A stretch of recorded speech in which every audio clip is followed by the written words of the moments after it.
I'm Library Tech Michele, and I'm here to talk about making tissue paper flowers. So the project is for Springstitch here at the Springfield Public Library, and we have a process, but I want to show you all the little variations in the ways that you can make this at home. So the supplies I have are tissue papers, I have some pipe cleaners, and I have some scissors. So that's really all you need to make this really simple craft. I've made some in advance of different sizes. You can see they're really fluffy and vibrant and beautiful. I have one in my hair as well. With some practice, you can make all different kinds yourself. So we'll start out, and these tissue papers here are just 4 pieces. I have 3 pieces of the turquoise, 1 piece of the blue, 3 pieces of the yellow, 1 piece of the orange. So it's super simple to get a nice big fluffy flower. And this one here I'm going to show you has 1 piece of green because I want a little variation, and then I have 3 pieces of pink, and I have a couple extra in this one to make it a little fancier. So I have a couple pieces, 3 pieces of the green tissue paper in the middle. So I have a smaller set in the middle so that the middle piece is a little bit smaller, so we have a little bit of pop. So now I'm going to show you how to make the flowers. So it's just like making a paper fan. What you do is you have your stack and you just fold it back and forth, just like making a fan. It doesn't have to be perfect. It's okay if it's not a perfectly straight line. Just going back and forth.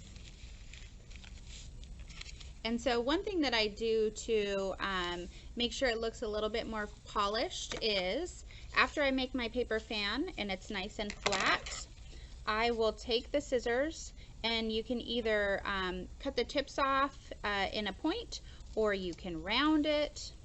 For this one, I'm just gonna trim that off, make it nice and round so it looks a little bit prettier. So you take your handy dandy pipe cleaner, twist that off, and really it's super simple. So at this point you're going to spread your fan out. Don't worry about if you give it a little tear, it's going to be camouflaged later. So you spread it out a little ways, and you start with the topmost layer. So you separate the tissue paper and you just start fluffing it up 1 layer at a time. So you're just separating it and going around 1 single layer at a time. And for this one, it looks like I had a couple more of the green sheets than I originally intended.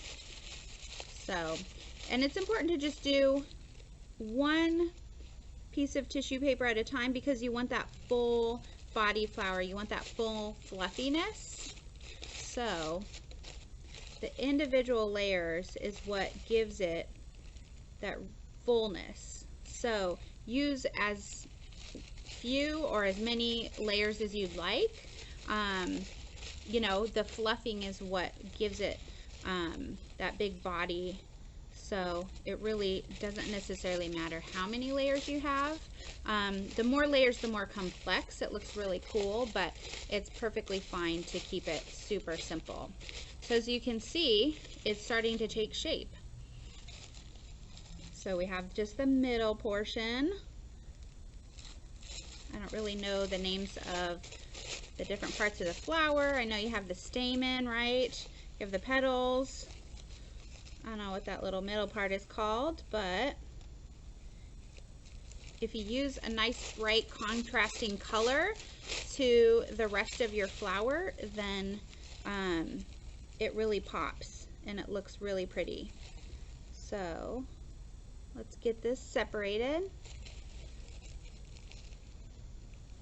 And it's not always easy to get these little papers apart. That's okay, just take your time.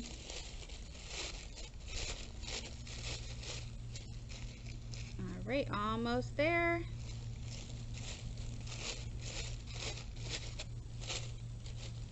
And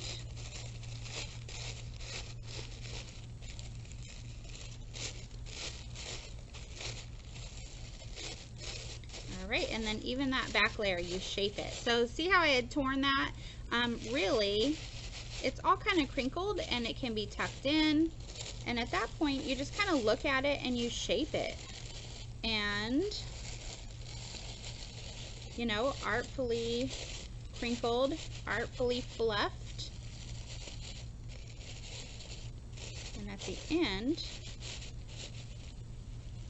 have a beautiful flower. So this pipe cleaner, you can actually pull forward to the middle.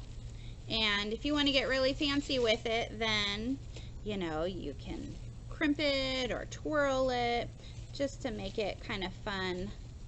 So this one I have is really sparkly.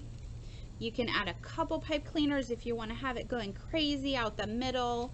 But here's my flower made in just a couple minutes, and you know, you can make a bunch of these and put them in your window, wear them in your hair, and they're just a really easy way to kind of brighten everything. So that's how you make a paper flower. I hope you enjoyed making this craft.